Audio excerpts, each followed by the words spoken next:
Salam sejahtera untuk kita semua. Pelajaran Sekolah Sahabat dengan tema utama Misi Allah, Misi Saya. Pelajaran ke-6, motivasi dan persiapan untuk misi. Sahabat petang.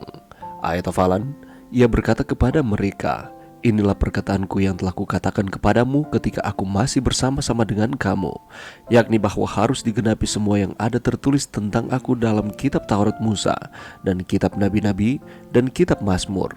Lukas 24 ayat 44. Paulus menulis kata-kata ini kepada jemaat Filipi. Ada orang yang memberitakan Kristus karena dengki dan perselisihan, tetapi ada pula yang memberitakannya dengan maksud baik. Mereka ini memberitakan Kristus karena kasih, sebab mereka tahu bahwa aku ada di sini untuk membela Injil, tetapi yang lain karena kepentingan sendiri dan dengan maksud yang tidak ikhlas. Sangkanya, dengan demikian mereka memperberat bebanku dalam penjara. Tetapi tidak mengapa, sebab bagaimanapun juga Kristus diberitakan baik dengan maksud palsu maupun dengan jujur. Tentang hal itu aku bersuka cita, dan aku akan tetap bersuka cita. Filipi 1 ayat 15-18. Sungguh kata-kata yang sangat berkuasa, baik dengan maksud palsu maupun dengan jujur Kristus diberitakan. Dan bagi Paulus itulah yang penting. Seharusnya secara ideal motif kita untuk memberitakan Kristus, untuk misi, dan untuk menjangkau orang lain dengan kabar baik ini harus keluar karena kasih dan karena kebenaran, dan bukan karena ambisi diri, kecemburuan, atau pertengkaran. Jadi, apa sajakah motivasi untuk memberitakan Kristus dan apa sajakah cara yang bisa kita persiapkan untuk melakukan hal ini? Pekan ini kita akan melihat beberapa peristiwa dalam kehidupan gereja mula-mula yang bisa memberikan kepada kita tuntunan pada bagian-bagian penting misi ini. Sementara motivasi adalah kerinduan atau alasan yang dimiliki seseorang untuk melakukan sesuatu bagi orang lain, persiapan melibatkan suatu tindakan agar bersiap-siap sehingga sesuatu dapat diselesaikan. Motivasi berkaitan dengan sesuatu yang menyebabkan atau mendorong kita untuk bertindak. Persiapan memungkinkan rencana itu terjadi. Sementara Yesus dan apa yang telah Dia lakukan bagi kita memberikan motivasi kita untuk melakukan misi. Dia juga telah mempercayakan Roh-Nya kepada kita, sehingga memampukan kita untuk menyelesaikan kehendak dan mandat misinya. Kita mengasihi karena Allah lebih dahulu mengasihi kita, menunjukkan sebab dan akibat, alasan yang memotivasi kita agar menanggapi dan bertindak. Saat kita menanggapi kasih Allah, kita melakukannya dengan memberikan kabar baik dan menghidupkan lewat kata-kata dan perbuatan bahwa Yesus adalah Juru Selamat dan Tuhan kita.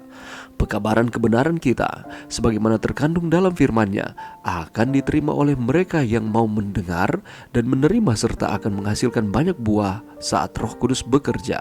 Pada saat yang sama, kita harus bersiap untuk penolakan firman oleh banyak orang, namun menyebabkan yang lain kehilangan harapan. Saudaraku, sepanjang minggu ini kita akan mempelajari pelajaran yang baru. Di dalam pelajaran kita yang utama, yakni misi Allah, misi saya, kita akan mempelajari bersama bagaimana caranya kita dapat membagikan kabar baik. Ketika kita membaca di dalam Lukas 24 ayat 1-12, apakah respons dari mereka yang telah mendengarkan tentang Kristus yang sudah bangkit? Dan apakah sulit bagi kita untuk menyampaikan kabar baik tentang keselamatan yang telah Allah berikan kepada kita? Bagaimana caranya kita dapat membagikan kabar baik keselamatan tersebut? Kita juga akan mempelajari di dalam Lukas 24 ayat 36-49. Apakah yang terjadi di sini dan mengapa hal ini merupakan suatu pengalaman yang penting bagi para rasul? Jangan kita pernah melupakan bahwa Yesus pernah datang ke dunia ini pada kedatangan yang pertama, dan Dia sudah berjanji bahwa Dia akan datang kembali pada kedatangannya yang kedua. Tidakkah kita mempercayai akan janji tersebut? Dan ketika kita mendasarkan iman kita terhadap janji yang telah diberikan Allah kepada kita, apakah kita dengan penuh semangat akan menyampaikan misi yang Allah percayakan kepada kita untuk disampaikan kepada sesama manusia? Dan kalau kita membaca di dalam Kisah Para Rasul 1 ayat 12-26, kita akan menemukan bahwa ada peristiwa yang terjadi di mana para murid pada waktu itu berjumlah 120 orang. Dan apa yang akan mereka lakukan terkait dengan misi? Mengapa mereka harus menunggu? Apakah yang dimaksudkan dengan menunggu dan kaitannya dengan misi ini? Kita juga akan mempelajari bersama di dalam Kisah Para Rasul 2 ayat 1-41. Sebagai hasil dari menerima Roh Kudus di hari Pentakosta, apakah yang terjadi kepada murid-murid ini? Di sana ada statement bekerja bersama dalam keselarasan dengan Roh Kudus dan satu sama lain. Apa maksudnya itu? Dan kita akan mempelajari bersama sebuah gambaran dari gereja mula-mula. Apakah yang digambarkan di dalam gereja yang mula-mula ini? Dan apakah yang patut kita contohi dari pengalaman gereja mula-mula? Bagaimanakah seharusnya kita sebagai pengikut Kristus bersikap lewat mempelajari pengalaman dari gereja mula-mula ini? Untuk mendapatkan jawaban-jawaban dari pertanyaan-pertanyaan ini, mari kita kembali meluangkan waktu kita sepanjang minggu ini, walaupun hanya sejenak di tengah-tengah kesibukan saudara dan saya. Kita mempelajari akan firman Tuhan lewat pelajaran sekolah Sabat, sehingga kita akan terus dikuatkan, iman kita akan terus ditumbuhkan, kita akan terus setia kepada Tuhan. Mari berdoa. Terima kasih Tuhan atas firman-Mu pada saat ini. Bantu kami Tuhan untuk kami terus dengan tekun mempelajari pelajaran sekolah Sabat.